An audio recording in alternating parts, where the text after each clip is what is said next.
Have you been feeling completely worn down by your job in a way that's, well, it's just hard to put into words? If so, you're not alone. In this explainer, we're going to break down the psychology behind what's called toxic leadership, not just to understand it, but to give you a clear path forward.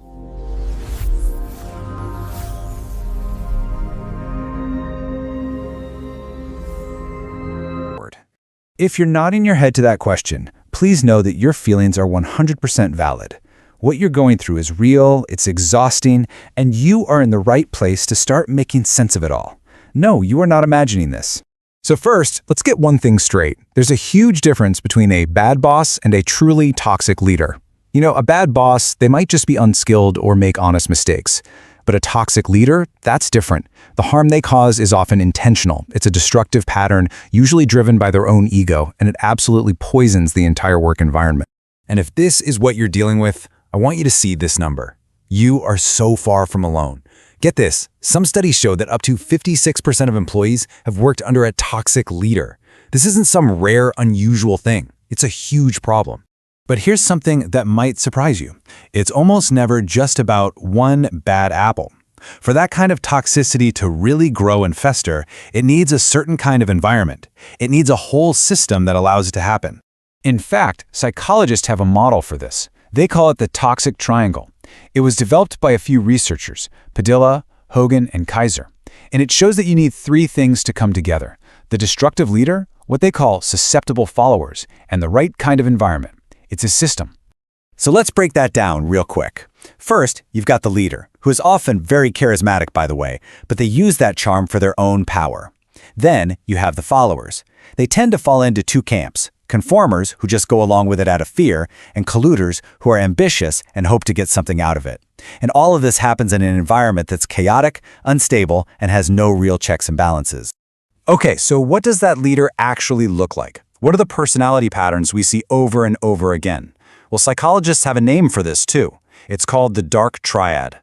This really breaks down the three core traits. First up is narcissism. These leaders are driven by their ego. They'll steal your credit and always need to be the center of attention. Then there's Machiavellianism. This one is all about power. They'll manipulate people, hoard information, and play everyone against each other. And finally, psychopathy. This leader lacks empathy, gets a thrill out of creating chaos, and often builds a culture of fear. Now, these leaders don't just have these traits. They use specific psychological tactics to stay in control and keep you feeling off balance. Understanding these tactics is your first line of defense. You've probably heard this term before: gaslighting. At work, it's when a leader systematically makes you doubt your own reality. They'll deny something they said 5 minutes ago. They'll minimize your very real feelings by saying things like, "You're just being too sensitive," or "You're overreacting." The whole point is to make you question your own sanity. Another really common tactic is isolation. A toxic leader might try to cut you off from your teammates.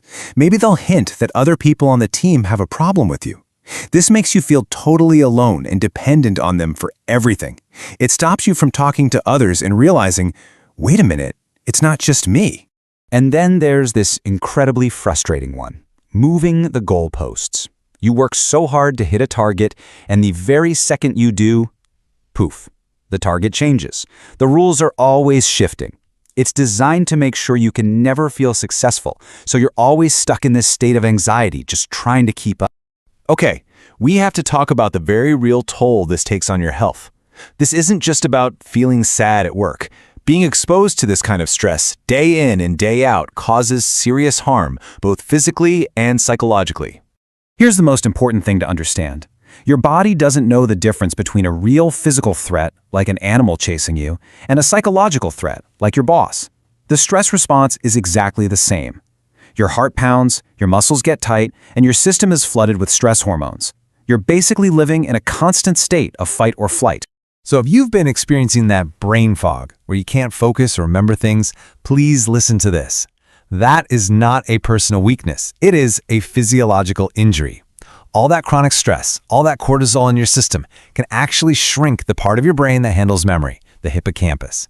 It's a direct physical result of the environment you're in. There's a perfect way to think about this, from something called the conservation of resources theory. Imagine your energy is like your phone's battery. Every day you use some, and at night you recharge it. But a toxic boss drains that battery so fast and so completely that you never, ever get a chance to fully recharge. You're left running on empty, with nothing left for your work, and worse, nothing left for your life outside of it.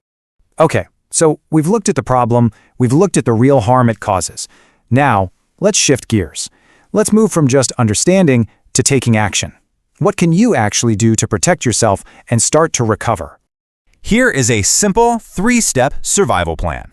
Step 1. Use the gray rock method. Toxic people feed on drama and emotional reactions, so you're going to give them none. Become as boring and unemotional as a gray rock. Just facts, no feelings. Step 2, and this is so important, document everything. And step 3, use that documentation to protect yourself and start planning your next move. This is what that documentation log could look like. And please, keep this at home, never ever on a work computer. For every single incident, write down the date and time, a simple, factual description of what happened, who else was there, and what the impact was on you.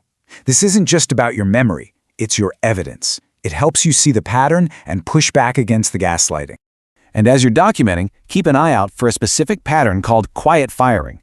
This is when a manager intentionally makes your job miserable to get you to quit on your own. It's a sneaky tactic, and you need to know the signs. So ask yourself, are you suddenly being left off important emails? Do your one-on-one meetings always get canceled at the last minute? Are your projects being taken away for no good reason?